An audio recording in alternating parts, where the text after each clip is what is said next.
The other big area, the other big type of camera which is often used for catching motorists is the laser device. Is the handheld laser operated by police and camera vans, camera enforcement officers that are normally sat in these camera vans. Again, these people will tell you pinpoint accuracy, and these things never go wrong. Just don't believe it. They don't have pinpoint accuracy. I've had cases in the past where the police will say they fire a laser beam, pinpoint accuracy, and it hits the number plate, and they often put the finger up like that in court and say pinpoint accuracy. What they often don't realise, and the manufacturers will often admit quite openly, it's in their instruction manuals, that there is a beam spread. So as the laser fires, the further it goes down the road, the beam spreads out. And at around about 1,000 feet, say around about 340 metres or so, the laser can be around about 3 to 4 foot wide. Now, if you're driving a great big HGV, that may not be a problem, because a 3 or 4 foot laser beam is hitting your massive big truck. But what happens if you're on a motorcycle, and your motorcycle is only 12 inches, 18 inches wide at the widest part, and that's normally you sat on the motorcycle, but the width of the number plate is often the wider part of the bike. It's difficult because the vast majority of the laser may in fact be missing your bike altogether. If you're in a car, then the laser may well be hitting part of the number plate, part of it may go under the vehicle, part of it may be hitting the fairing at the front of the vehicle, maybe hitting the curvature of the bonnet, maybe hitting the windscreen. You might think, well, so what? Well, all of those issues can create problems. If it misses the vehicle, it may hit something else and be reflected back from somebody else's car. If a laser slides along a vehicle, called a slip effect, that can increase the speed. I'm not saying it always increases the speed, but it can increase the speed. So slip effect can increase the actual speed of the laser before it's reflected back.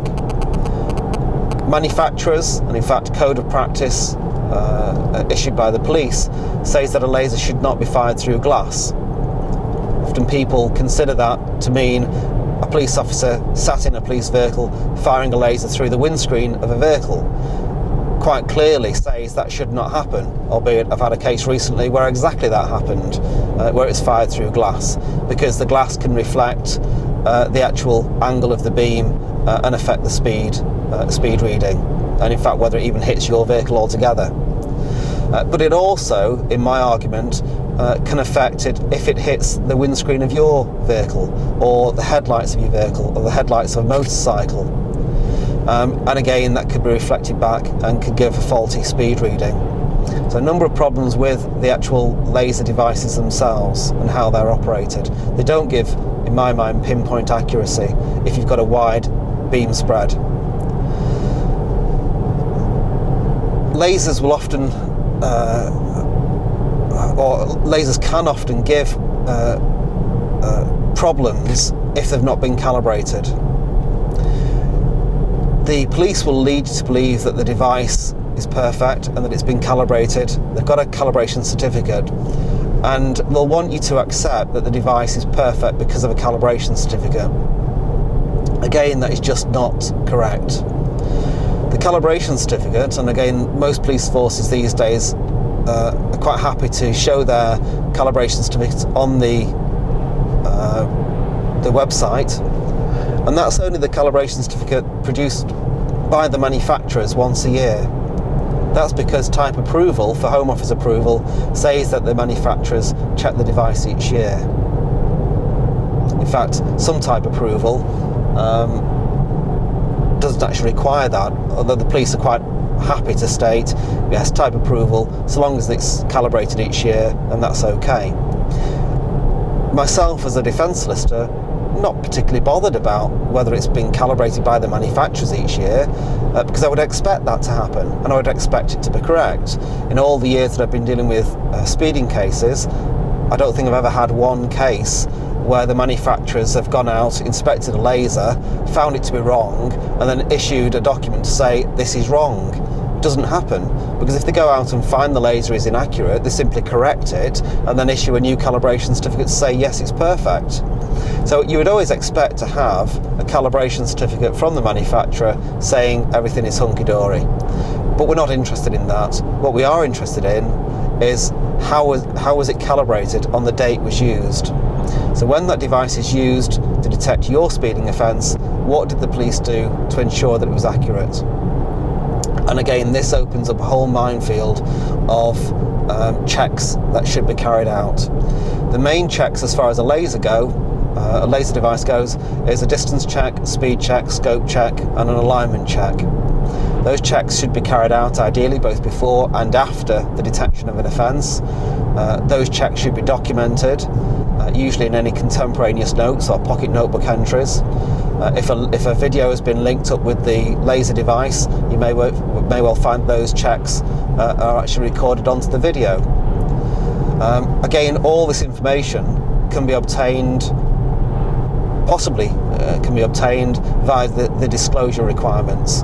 So once you're challenging it, that's when you can then start to see the evidence against you. So we get to see what checks the police officer did. Is there a distance check documented, a speed check, a scope check, alignment check? If the alignment check was carried out, where was it carried out? Was it carried out at the police station base before they go out on the tour of duty, or was it carried out on site where they actually detected your offence?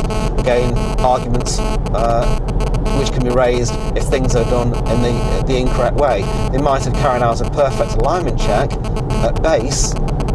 My concern there is, well, how do you know it was still accurate if you then pack up all the equipment, drive to the site, take it all out, set it all up, and then start using it? Ideally, the alignment check is carried out on site. But with the distance check is normally done at base, not at site. Because at base there's normally a marked out distance along the rear yard of the police station, by which they then calibrate and check the distance accuracy of the laser device. That opens up a new problem for the police, because I will often say to the police officer, well, how do you know that the distance that you checked was in fact the correct distance? And they'll say, well, because it's been marked out, it was marked out by training standards or the Police Accident Investigation Department. But of course there the danger is that the police are relying on hearsay evidence. They're trying to prove a fact, the accuracy of a fact against you, by what they've been told by somebody else. And in law, that shouldn't be admitted into evidence. So again, even if the police have done things correctly, and in fact the device might be giving a correct reading, if they can't provide the evidence in the right format, the case may fail. So it does beg the question, should you ever be accepting an allegation of committing a crime without first checking and challenging the evidence? I've had too many cases over the years where we've won cases because the evidence was just not there, or it was not documented in the right way. I'm often accused of winning cases for clients on technicalities or loopholes, or trying to get people off when they should be convicted and they're a danger to other road users. I don't see it in that way. My concern is, if the police have got the evidence, if it's presented in the right way, then you would either accept guilt, be advised to accept guilt, or be found guilty. But if they cannot provide the correct evidence against you, then why on earth should you accept it? There's too much at stake. And just because the police say that you were speeding doesn't mean to say that you were travelling at that speed.